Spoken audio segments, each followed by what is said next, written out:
Ferry River Camp looks on the Suwannee River. It's one of the longest ramps of the river camps, and as you can see, the water is very low right now. But there's like a side stair there if the water is really low, so you can go ahead and just carry your gear up the side.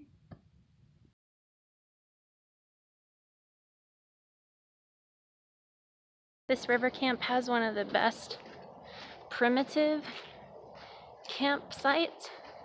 In my opinion, at least, I think it's one of the nicest ones.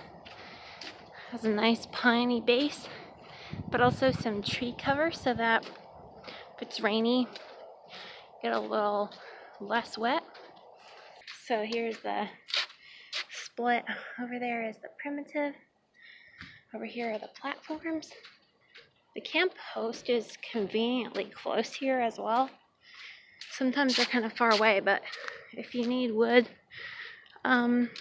you go back there and you can buy wood and ice. And you always need to check in when you come. You can reserve the river camps. You can call in and reserve a site, which is highly recommended, especially in high use times.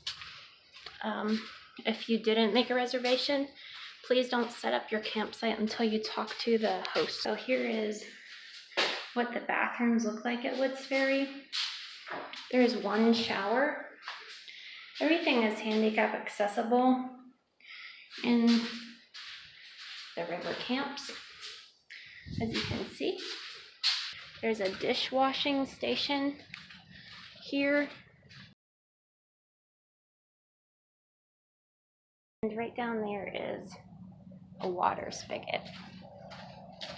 There's plenty of trash cans throughout the river camp.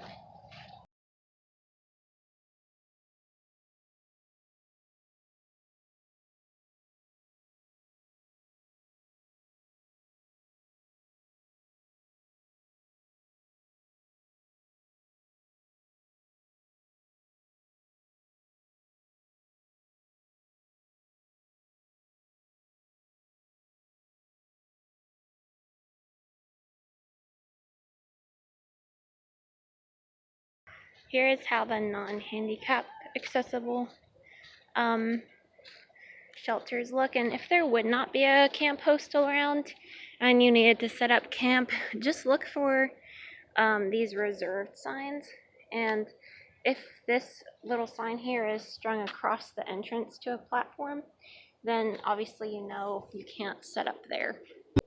So that is how the platforms look at Woods Ferry. I'd say they're pretty private. There's a decent amount of trees between all of them.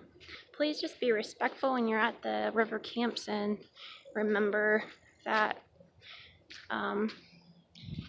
you don't want to ever try to use your stove inside of one of the platform shelters. That's against the rules that they have here. That's why they have the picnic tables outside.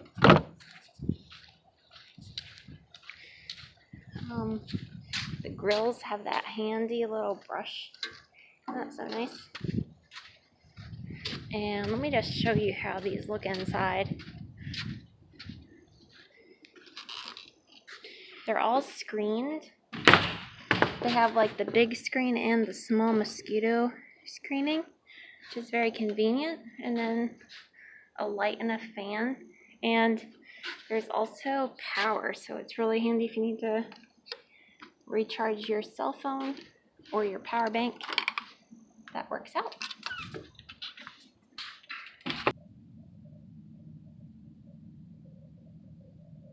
They also have maps of the water trail.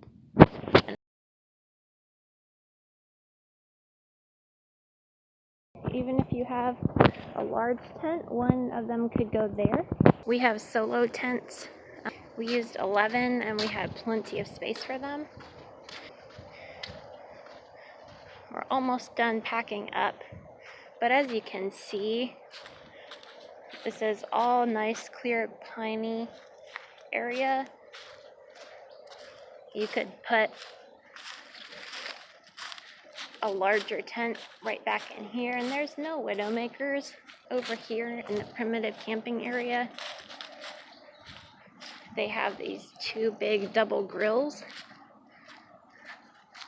which our laundry is spread on at this moment.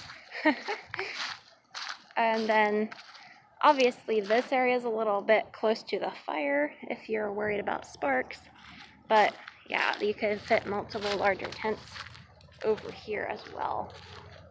This camp is actually an ancient hunting camp. So from this bluff, the hunting groups would look down over the river, and there's a lot of history here. So it's pretty cool that you can camp where ancient native tribes used to hunt and have big celebrations. There's a lot of history and lots of beautiful animals in this area. It's a good day to be at Woods Ferry Camp.